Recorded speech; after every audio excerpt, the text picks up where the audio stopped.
욥기 13장 말씀, 13장 13절 말씀을 먼저 보도록 하겠습니다. 욥기 13장 13절 말씀, 우리 구약 성경으로 774면에 있습니다. 욥기 13장 13절 말씀입니다. 제가 말씀 읽어드립니다. 너희는 잠잠하고 나를 버려두어 말하게 하라. 무슨 일이 닥치든지 내가 당하리라. 아멘.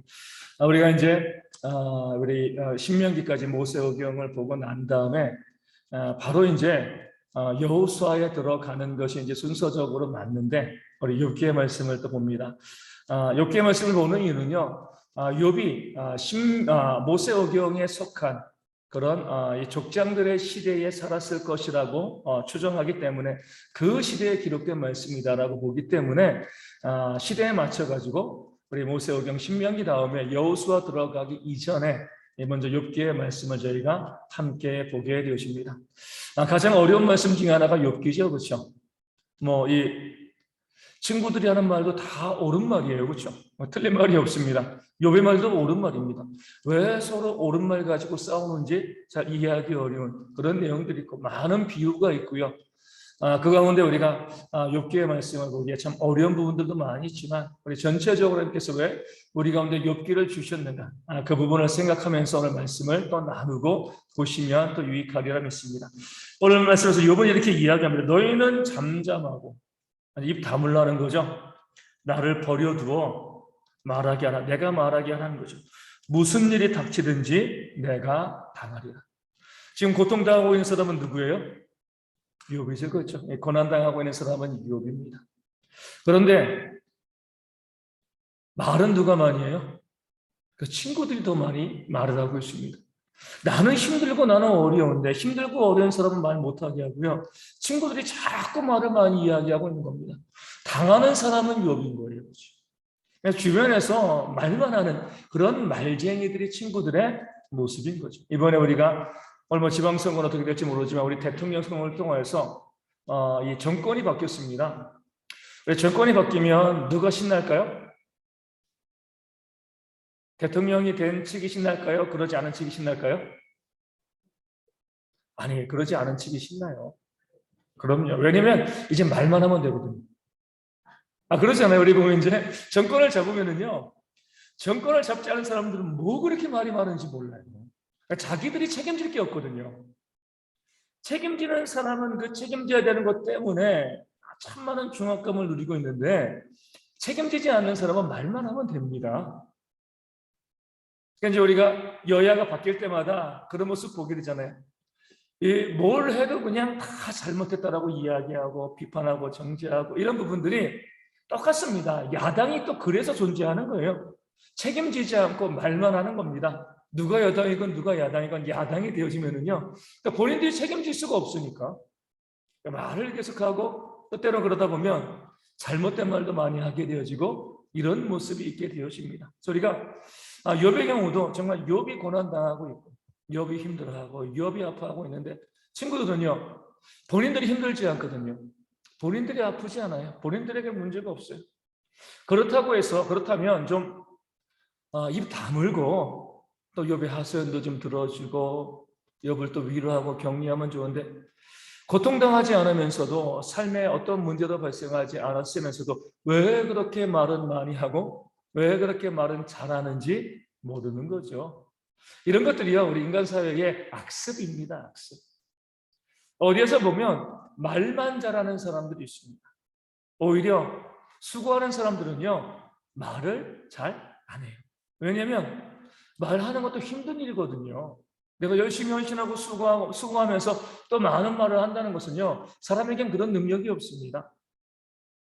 그러니까 말을 많이 한다는 것은요, 수고하지 않는다는 것과 비슷한 의미를 가지고 있어요.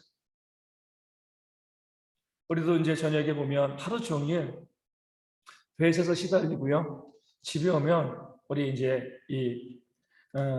예전에는 남편이고 요즘은 아내들도 열심히 일하니까 어찌되었건 집에 먼저 와 있는 좀 덜 힘든 사람이 불평을 하는 거죠. 아우, 집에 오면 왜 아무 말도 안 하고 그냥 그렇게 누워서 잠만 자. 그런데 실제로 보면 어때요? 말할 수 없는 상태가 되는 겁니다. 너무 힘들고 진이 빠져가지고요. 말도 못하는 상태로 와 있는 거죠. 그만큼 우리가 열심히 쓰고 수고하면 말할 수 없어요. 그런데 수고함과 애씀이 적은 사람들은 말을 많이 하게 되어집니다. 우리 가정에서도 우리 교회에서도 마찬가지잖아요. 하나님께서 원하시는 이 성도들의 모습은 뭐예요? 우리의 입에 말은 줄이고요. 말하기는 더디하고 듣기는 속히 하면서, 듣기를 속히 한다는 게 뭐예요? 하나님의 말씀을 듣고 말씀에 순종한다는 거죠. 말은 말로 이렇다 저렇다라고 하기보다 더 많이 수고하고 헌신하는 그런 삶을 살아가는 것. 그 일을 당하는 거죠. 그렇죠? 그 일 가운데 참여하는 것. 예전에 제가 몇 번 말씀드린 것 같은데, 우리 동천교회 청년일 때, 아직 이제 사역하기 전에, 우리 청년일 때 어떤 한 자매가 이제 대학교에 들어갔어요. 좀 늦게 들어갔습니다. 일하다가 대학교 들어가서 저기 이제 지방에서 대학교를 다니다가, 그러니까 이제 3월부터 이제 6월까지는 학교 생활 하잖아요. 7월 돼가지고 이제 교회로 복귀를 했어요. 방학이니까. 그래서 이제 그 자매가 교회 복귀하자마자 그냥 온갖 불평을 다 쏟아내는 거예요. 자기가 학교에 가서 우리 기독교 단체 있잖아요. 뭐 이제 뭐 CCC도 있고 IBF도 있고 많은 단체가 있는데 그 단체에 가가지고 이 서클 생활, 이 기독교 동아리 생활을 했는데 거기 가니까 너무 다들 신앙도 좋고 헌신적이고 열정적인데 자기가 속해 있던 이 교회에 보니까 너무 형편없다는 거예요. 뭐 교회가 이러냐, 뭐 신앙이 이러냐. 제가 이제 하도 듣다 저도 이제 이 청년부 그때 임원이었는데 그 자매에게 이렇게 이야기했습니다. 야, 너는 이 청년부 회비 한번 내본 적 있냐? 본인은 아무것도 헌신한 게 없어요. 회비도 내지 않고요. 뭐 어떤 수고 헌신의 자리에 한 번도 참여한 적이 없는 거예요. 내가 수고하고 애쓰고 헌신하면서 이야기하면 좋은데 그런 수고 헌신에는 전혀 관심이 없는 거예요. 그리고 뭐 하는 거죠? 눈은 살아있고요. 머리는 살아있어서 이거 잘못했어. 이게 문제야. 저게 문제야. 그렇게 이야기하고 손 하나 까딱하지 않는 그런 모습을 제가 본 거죠. 야, 정말 너무한다. 물론 그 공동체에서 되어지는 일들이요. 완전하지 않아요. 부족한 점들이 많이 있어요. 근데 우리가 이번에 뭐 윤석열 대통령도 마찬가지일 거죠. 비판했을 때의 모습과 자신이 대통령이 되어지면은요. 솔직히 말하면 공약 다 못 지킵니다. 공약을 만들 땐 다 할 수 있는 것 같죠. 하지만 책임자의 위치에서는 어때요? 공약을 잘 지키는 게 중요하다고 보지만 공약을 잘 지킨다는 것 자체도 교만입니다. 실질적으로 책임을 맡다 보면은요, 공약을 잘 지킬 수가 없어요. 아, 내가 이런 인간이구나. 이전엔 이렇게 생각했는데, 아, 그대로 내 마음대로 안 되는구나. 이런 마음을 가지다 보면 어느 정도 뭐 한 60%, 70% 공약을 하면 잘하는 겁니다. 아, 왜 100% 못하냐고. 하나님이 아니잖아요. 그렇죠? 모든 뭐 이번에 윤석열 대통령뿐만 아니라 이전의 대통령도 다 마찬가지입니다. 아, 이렇게 안 봤는데 그런 사람 아닌 줄 알았는데 대통령이 되더니 사람이 바뀌었어. 왜 사람이 바뀌어요? 책임져야 되니까 그렇습니다. 책임져야 되니까. 우리 여기 있는 분들 다 공감하시잖아요. 우리 가정에서 남편과 아내, 부모가요. 자기 성질대로 살면 가정이 되나요? 안 되잖아요. 그렇죠? 내 성질 있고 뭐 성질 없는 사람이 어디 있어요? 내 성질대로 살고 싶어도 가정을 보니까 자녀, 새끼들 보니까요. 성질을 죽이며 사는 거죠. 원래 그런 사람 아닌데 책임자, 가장의 위치에 서 있게 되어지면은요. 부끄러운 일도 없어요. 그렇게 그 사람이 살아가는 게 이 책임자의 모습이 되어지는 겁니다. 우리 또한 그런 모습을 좀 기억하셔야 돼요. 기억하시고 우리가 말하고 비판하고 정죄하기 전에 내가 함께 책임져 가는, 내가 당하면서 내가 그 자리에 있으면서 그 함께 헌신하고 수고하고 우리 동역하는 그런 모습이 있어야지 하나님께서 원하시는 그런 귀한 공동체 되어지고 우리 가정도 그럴 때 믿음 가운데 든든히 세워지게 되어질 줄로 믿습니다. 16장 4절 말씀 보겠습니다. 욥기 16장 4절입니다. 나도 너희처럼 말할 수 있나니 가령 너희 마음이 내 마음 자리에 있다 하자. 나도 그럴듯한 말로 너희를 치며 너희를 향하여 머리를 흔들 수 있느니라. 아멘. 내 마음 자리라고 이야기했어요. 우리 역지사지죠, 그렇죠? 네가 내 입장이 되어주면, 또 내가 네 입장이 되어주면, 욥은 인정하는 거예요. 나도 너희들 같았으면 이렇게 이야기했을 거야.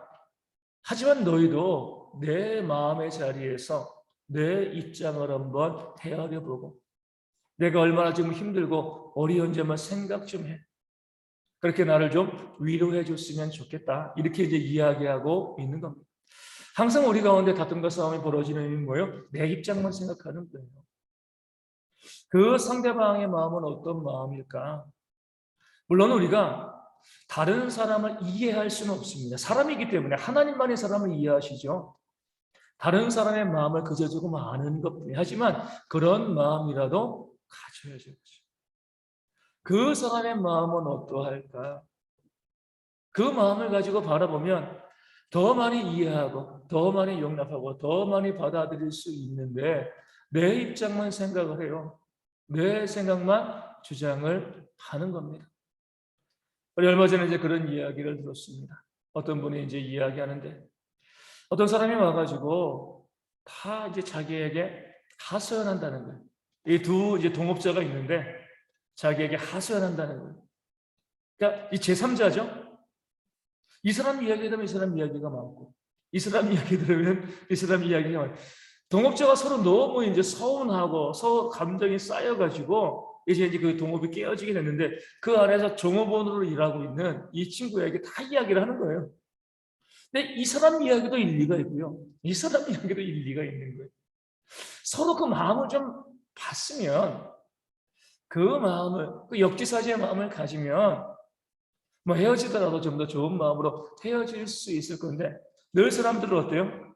죄 있는 사람들은요, 자기 입장만 생각합니다. 내 입장, 내 생각.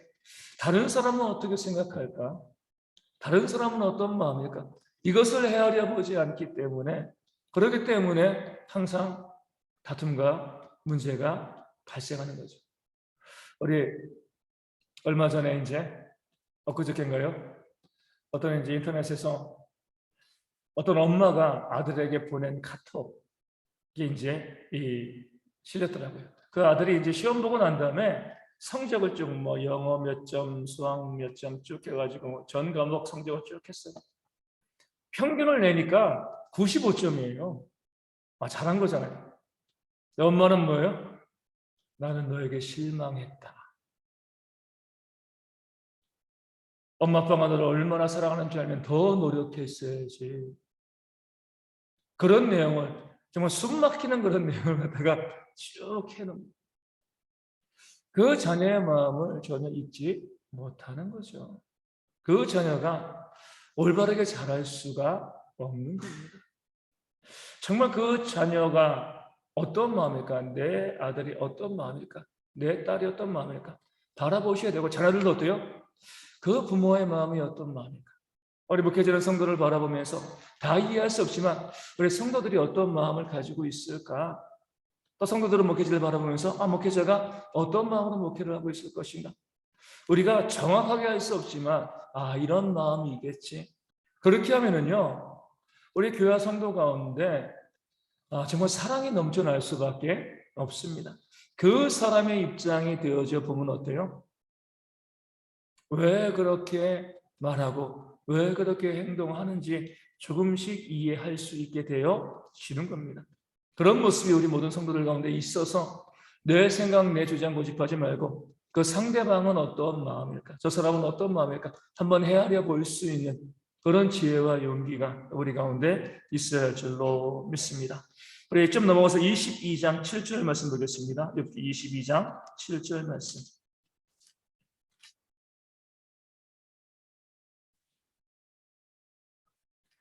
거제도 많지만 대표적으로 22장 7절에 목마른 자에게 물을 마시게 하지 아니하며 줄인 자에게 음식을 주지 아니하였구나. 그 앞뒤로 계속 이런 내용들이 나오죠. 엘리바스가 이야기합니다. 욥에 대해서. 줄인 자에게, 목마른 자에게 물을 마시지 않게 하였다. 줄인 자에게 음식을 주지 않았잖아. 내가 봤어. 이렇게 이야기하는 게 아니에요. 그랬구나. 뭐예요? 추정하는 거죠, 추정. 너의 고통과 너의 아픔을 보니까 네가 그렇게 악한 일을 했기 때문에, 가난한 사람들 돌보지 않았기 때문에, 죄를 지었기 때문에 그런 거야. 본 적은 없어요. 욥이 그렇게 악한 일을 행했는지 직접 확인하고 그리고 나서 이야기하는 것이 아니라 내가 보니까 그런 것 같아. 이런 추정 때문에 흔히 말하는 넘겨짚는 거죠. 그렇죠? 이 넘겨짚는 것 때문에 욥이 지금 힘들고 아파하는 거예요. 지금 욥기의 가장 큰 주제가 그거잖아요. 친구들은 뭐예요? 욥이 네가 범죄하였기 때문에 하나님이 너를 심판하시고 너에게 징계를 주시는 거야. 욥의 범죄를 본 적은 없어요. 들은 적도 없습니다. 확인한 게 아무것도 없어요. 근데 그 삶의 고통과 어려움과 아픔이 있으니까 뭔가 잘못했겠지. 뭔가 문제가 있었겠지. 이렇게 바라보고 추정하면서 욥에게 회개해. 근데 욥은요, 자기 자신의 완전함을 주장하는 건 아니지만 내가 이렇게 하나님께 징계받을 만한 죄를 지은 적은 없다. 나도 욥도 자신을 완전한 의인이라고 이야기하는 건 아닙니다. 하지만 내가 이렇게 심하게 자식 다 잃고 모든 재산을 잃고 아내까지 저주하고 떠날 정도로 그렇게 내가 악한 삶을 살아온 적은 없다. 너희들이 내가 그런 삶을 살아왔다고 본 적이 있냐? 못 봤지 않냐? 그랬구나. 그랬던 것 같구나. 자꾸 추정하면서 이야기하는데 그렇게 하지 말라는 거죠. 추정하지 말라는 거예요. 우리 또한 우리 신앙생활에 나가면서 그런 모습이 좀 있어요. 어떤 문제, 어려움과 아픔이 있을 때 뭐 하는 건지 항상 직접 그 문제에 대해서 물어보는 거예요. 확인해 보는 겁니다. 정말 그러한가 그러하지 않니? 사람들은요, 추정하거든요, 자꾸. 어떤 성도들에게 문제가 있으면 어떻게 생각해요? 보이지 않는 죄가 있겠지. 욥의 친구들의 모습인 거예요. 야, 신앙생활 잘하는 줄 알았는데 저렇게 자꾸 어려움과 문제가 발생하는 걸 보니까 뭔가 하나님께 범죄했을 거야. 뭔가 죄 지은 것이 있을 거야. 자꾸 추정하거든요. 그럼 그러시면 안 돼요. 어떤 사람이 심히 또 어떤 삶의 어려움에서 물질적인 또 문제 가운데도 가난하게 되어지면 게으를 거야. 게을러서 저럴 거야. 우리가 알고 있는 선입견을 가지고요. 그 사람들에 대해서 자꾸 뭐예요? 우리 추정하고. 그렇기 때문에 연예인들이 목숨을 끊는 거예요. 나 그러지 않은 사람인데 본 적 있냐? 못 봤는데도 자꾸 내가 생각하기로는 이런 것 같아, 저런 것 같아, 자꾸 추정하면서 이야기하고 그렇게 이야기하다 보니까 그것이 감당되어지지 않으니까 스스로 목숨을 끊는 그런 사람들도 발생하는 거죠. 우리 교회에서도 마찬가지예요. 우리 저도 보면은 어르신들 많이 만나잖아요. 어르신들 많이 만나면 경상도 사람들은 전라도 사람들에 대해서 또 전라도 사람들은 또 경상도 사람들에 대해서 추정하는 것이 있어요. 그런 사람이 아닌데도 그냥 무조건 그런 사람일 거야. 그런 사람일 거야. 그러니까 지역 감정이 발생하는 충청도 사람들에 대해서도 어때요? 강원도 사람, 또 서울 사람 이런 사람들에 대해서 아마 그럴 거야. 그러니까 추정하면서 이야기합니다. 정말 악한 모습인 거예요. 그렇죠? 우리 믿는 사람들은요, 늘 사실관계를 확인하고 난 다음에 그 다음에 이야기할 수 있어요. 우리가 살아가다 보면 분명한 사실관계를 확인하고 난 다음에도요, 잘못 해석해서 실수할 때가 있거든요. 사실관계를 분명히 확인했다고 해가지고 항상 좋은 판단하는 거 아닙니다. 분명히 사실관계를 확인하고도요, 잘못 판단할 수도 있어요. 하물며 사실관계도 확인하지 않고 우리가 판단하면요 100% 잘못 갑니다. 그래서 우리가 항상 이따가 살아가면서 함부로 어떤 사람 보면서 그런 사람들 많이 있잖아요. 왜 저렇게 굳으세요? 왜 저렇게 돈도 수백억 있다고 하면서도 맨날 저렇게 허름한 옷 입고 이 박한 음식 먹고, 사람이 너무 인생을 비참하게 살아. 그런 사람들이 나중에 보면 어때요? 그 모든 전 재산을 사회에 환원하는. 그러니까 사회에 환원하기 위해서 더 절약하고 근검하는 그런 사람들이 있는 건데, 그런 거 생각하지 않고요. 무조건 사람이 저래 이렇게 하다 보면 잘못된 판단으로 해서 크게 실수할 때가 많이 있다는 거죠. 예전에 한번 말씀드린 것 같아요. 어느 교회 이제 목사님께서 교회를 갖다가 크게 또 부흥시키시고 또 교회가 많이 이제 성장을 했죠. 근데 어느 날은 이제 교인들이 많아지니까 저희 교회는 참 좋아요. 저도 우리 성도님 집에 이 수저가 몇 개는지 모르지만 어찌되었건 자주 만나고 이야기하고 교제하고 그 삶에 대한 부분들 많이 알고 있으니까 참 좋거든요. 기도도 풍성해지고. 교회가 커지면 어쩔 수 없이 목회자와 성도들이 개별적으로 만날 수 있는 그런 기회들이 없죠. 그냥 목회자와 성도일 뿐이지 그 집에 신방 온 적도 없고요. 개별적으로 개인적으로 만나서 대화하거나 이야기하는 그런 경우들도 많이 없죠. 그 목사님도 교회가 커지면서 성도들이 많이 늘어났지만 이제는 목사님을 주일만 만나는 그런 성도들도 많이 있었던 거죠. 많이 있었는데 어느 날 교회에 흉흉한 이 소문이 도는 거예요. 목사님이 불륜을 저지른다. 목격자가 있는 거죠. 지난주에 백화점에 갔는데 목사님 젊은 여자가 목사님 팔짱을 끼고 돌아다니더라. 교회에 계속 그런 소문이 나고 목사님께서 부정하다, 불륜을 저질렀다. 그런 소문이 나니까 목사님이요 교회를 사임하신 거예요. 내가 교회를 이끌어갈 수가 없겠다. 그리고 난 다음에 이제 나중에 확인해 보니까 그 젊은 여자가 목사님 딸이었던 거죠. 미국에서 공부하고 있다가 방학 때 들어왔는데 교회가 크니까요. 교회 나온 지 얼마 안 된 성도들은 모르는 거예요. 그분이 목사님 딸인지 모르는 거죠. 예전부터 같이 봤던 사람들은 알지만 교회가 수만 명 되어지면 모르지 목사님 딸이 누군지 모르는 거죠.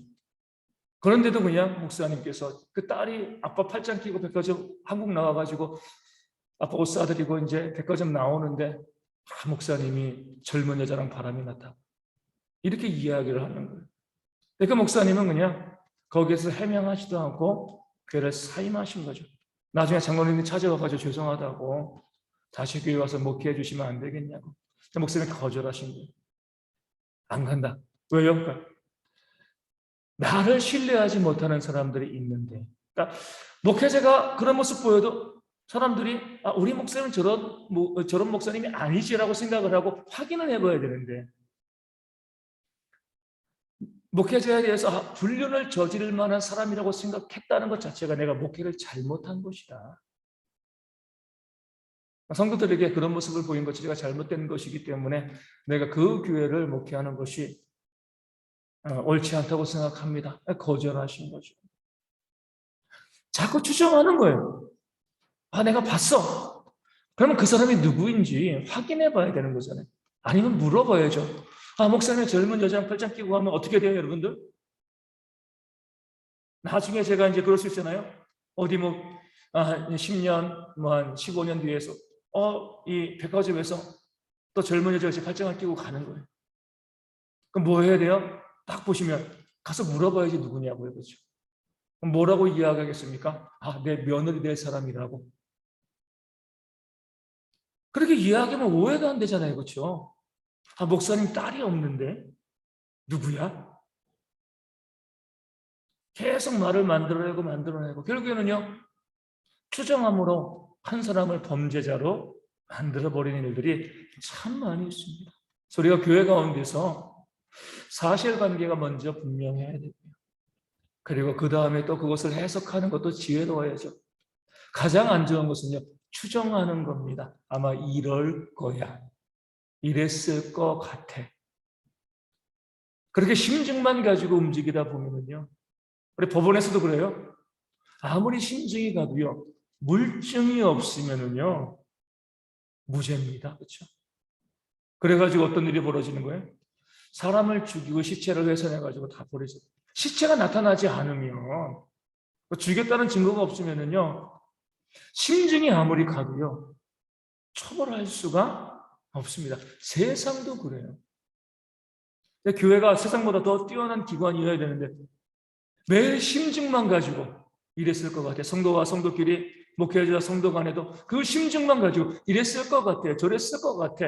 추정하느라고 그 한 사람을 무너뜨리고 범죄하는 그런 일들이 교회 가운데 벌어지면 안 되는 거죠. 그래서 우리가 항상 분명하게 믿는 자로서 냉정하고 또 바르게 판단하고 움직일 수 있는 그런 모습이 있어야지. 안 그러면 욥과 같이 한 사람을 매장하는 그런 죄에 빠지게 되어지는 겁니다. 그렇게 하지 말라고 이렇게 길게 욥기를 우리 가운데 기록해 놓고 있는 것입니다.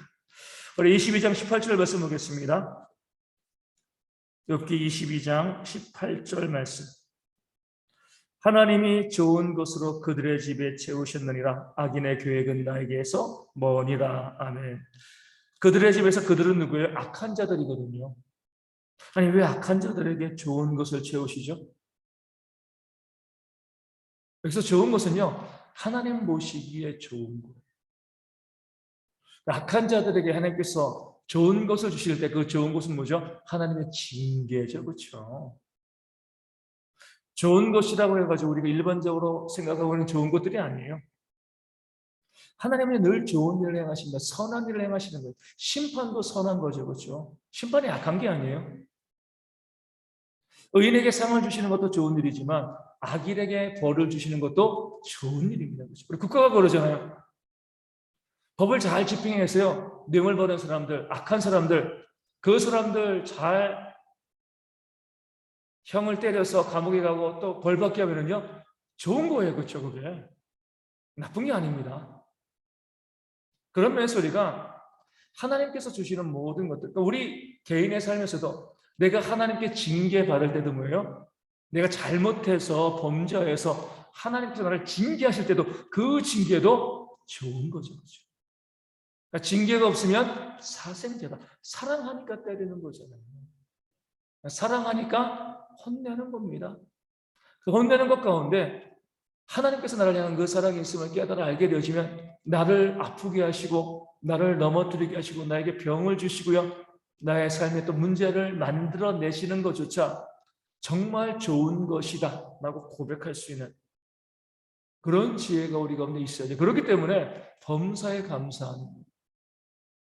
세상적으로 봤을 때 좋은 일이 있을 때만 감사하는 것이 아니라 악한 일이라기보다 아픈 일 가운데도 하나님의 선하심이 있기 때문에 감사하고 또 감사하고 모든 것이 좋다라고 이야기할 수 있는 그런 지혜가 우리 성도 가운데 있어야 할 줄로 믿습니다.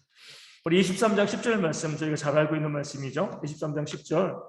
그러나 내가 가는 길을 그가 아시나니 그가 나를 단련하신 후에는 내가 순금같이 되어 나오리라. 아멘. 이전 번역에는 정금이죠. 전 정금이 더 좋은 것 같아요. 순금하면 뭔가 물질적인 것들, 그렇죠? 24K 이렇게 해가지고 이 돈에 좀 연관되는 정금은 뭐 정결하다, 순수하다 다 똑같은 의미지만 정금은 좀 더 깨끗한 측면을 강조하고 순금은 좀 물질적인 측면을 좀 보여주는 것 같아가지고 이 단어 하나를 통해서 정금, 우리 찬양 가서도 정금으로 나와 있는데 어찌되었건 하나님께서는 우리를 정금으로 순금으로 만들기 위해서는 뭐 하시는 거예요? 단련하실 수밖에 없습니다. 왜냐하면 찌꺼기가 있잖아요. 그렇죠? 그래서 우리가 한번 보셔야 돼요. 나는 몇 K짜리 성도인가? 14K인가? 18K인가? 24K인가? 한번 보셔야 돼요. 24K가 될 수는 없을 것 같아요. 사람은 이 땅에서 완전하지 않으니까 정말 순금처럼 나오기는 어렵지만 적어도 18K 정도는 가야죠. 그렇게 우리가 금의 순도를 높이기 위해서는요. 재련해야 되잖아요. 그렇죠? 재련의 시간이 없으면 순도가 높아지지가 않습니다. 마찬가지로 우리가 이 땅에서 살 때 하나님께서 우리를 좀 더 탁월한 하나님의 일꾼으로 만들어내시기 위해서 고난을 주시는 겁니다. 고난당함이 내게 유익이다라고 성경에 말씀하신 이유가 여기 있는 거죠. 그 고난이 있으니까 뭐예요? 하나님 찾죠. 어떤 사람도 고난이 없는데 하나님 찾는 사람은 없습니다. 누구는 신앙이 좋으니까, 목사님은 신앙이 좋으니까 뭐 고난이 없어도 어려움이 없어도 하나님 잘 찾겠지. 천만의 말씀이에요. 제가 말씀드리지만 교회에서 목회자의 마음을 아프게 하는 성도들이 있는 게 하나님의 선물입니다. 뭐 목회자가 말하기를 우리 교회 성도들은 다 내가 말하면 다 잘 순종하고 잘 따라요. 목회자가 교만해지고요, 기도를 안 하게 돼요. 교회 문제가 없는데 우리가 정말 아무리 하나님의 은혜를 알고 있다 할지라도요, 온전한 믿음을 가지고 살아가는 건 정말 어렵습니다. 자꾸 고난과 어려움이 다가올 때 하나님께서 나를 곁길로 세지 않도록, 좌로나 우로나 치우치지 않도록 만들기 위해서 내 삶에 고난을 주시는구나, 내 삶에 어려움을 주시는구나, 이렇게 바라보고 알고 그것을 통해서 하나님께 또 기도로 나아갈 때 내 신앙이 점점 자라고 성숙하게 되어지는 줄로 믿습니다. 그러면서 우리가 다시 말씀드리지만 모든 성도들에게 고난이 다가옵니다. 하나님의 선물이에요. 하지만 그것을 선물로 받는 사람들이 있는 반면 그 고난을요, 나를 무너뜨리는 것으로 만드는 사람들도 있습니다. 나만 고난받는 거 아니고 모두 고난받거든요. 그럴 때 그 고난에 담긴 하나님의 뜻을 알고 더 기도하고요, 하나님께 감사함으로 소망으로 나아가면 그 고난이 나를 순금처럼 정금처럼 만들어 가는데, 어리석은 성도들은 어때요? 고난이 오면 불평합니다. 엉망해요. 그럼 무너지는 거예요. 그렇죠?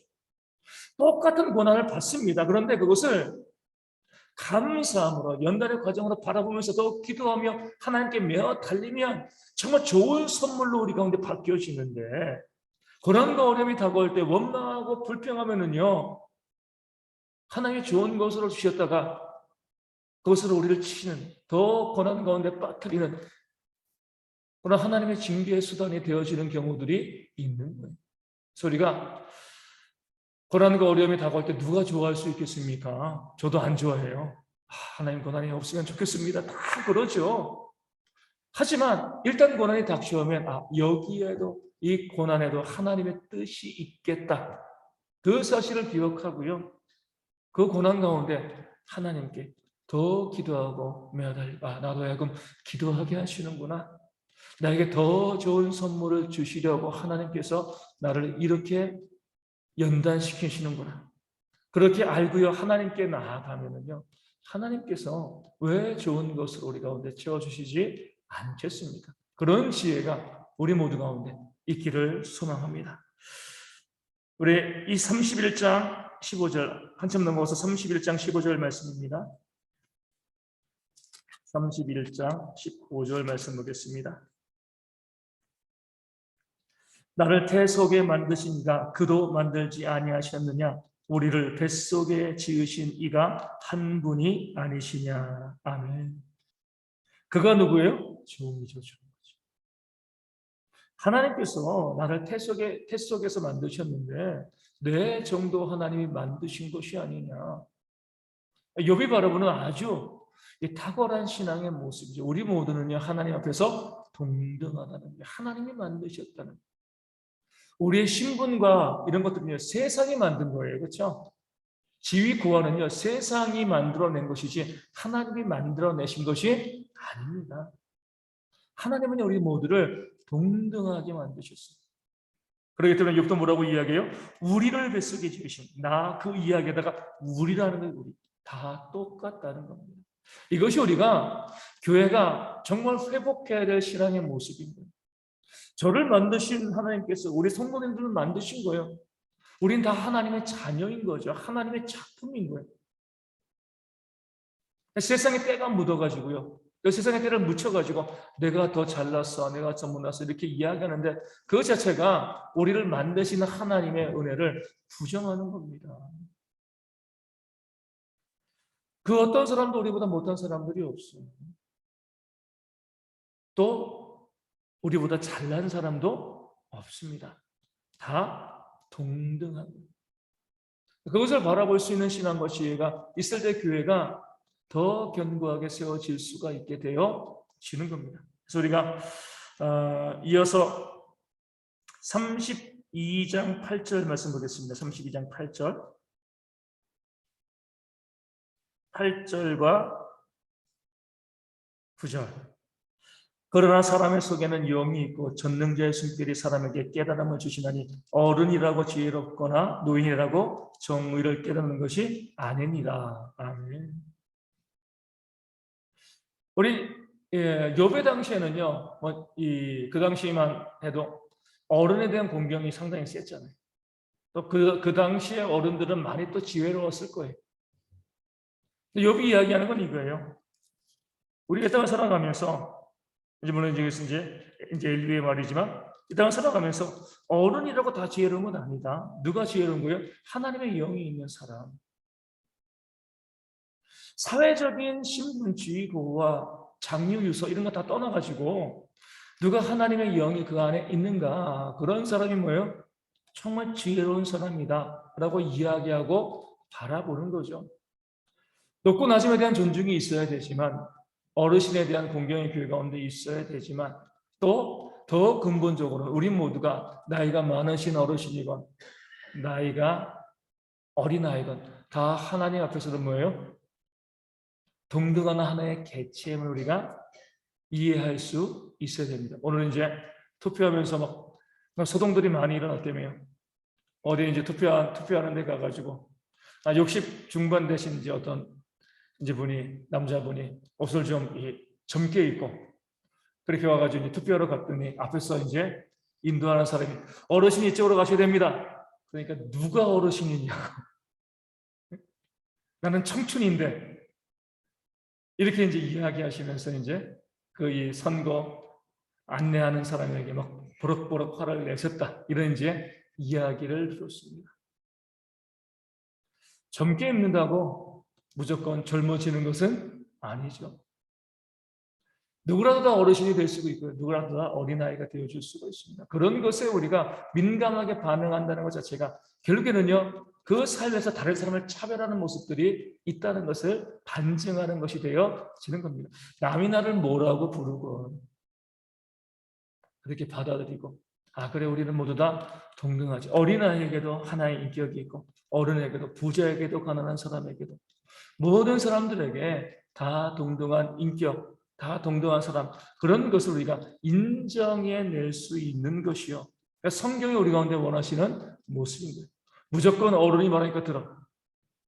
우리 이제 경상도에서 싸움하는 거에 대해서 사람들이 많이 이야기. 경상도에서는 어떻게 싸움을 시작할까요?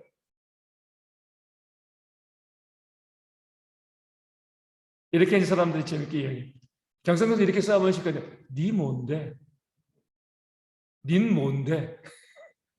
자꾸 상대방이 누구냐, 뭐냐 이걸 확인한다는 거죠. 정체를 확인하고 난 다음에 싸운다. 이렇게 이야기하는데 그러니까 재밌는 것 같아요. 우리가 오랫동안 그런 모습 가운데 많이 있었던 것 같아요. 내가 누군데? 내 아버지가 누군데? 미국에서는 어떤 경우에 이제 미국에도 그런 철없는 애들이 있나 봐요. 어떤 애가 이제 교통법규를 위반했습니다. 이제 경찰이 와가지고 딱지를 떼는 거죠. 그러니까 걔도 한 20대 된 젊은 애인데 이렇게 이야기해요. 우리 아빠가 어떤 사람인 줄 아냐고 이렇게 이제 경찰한테 이야기를 한 거예요.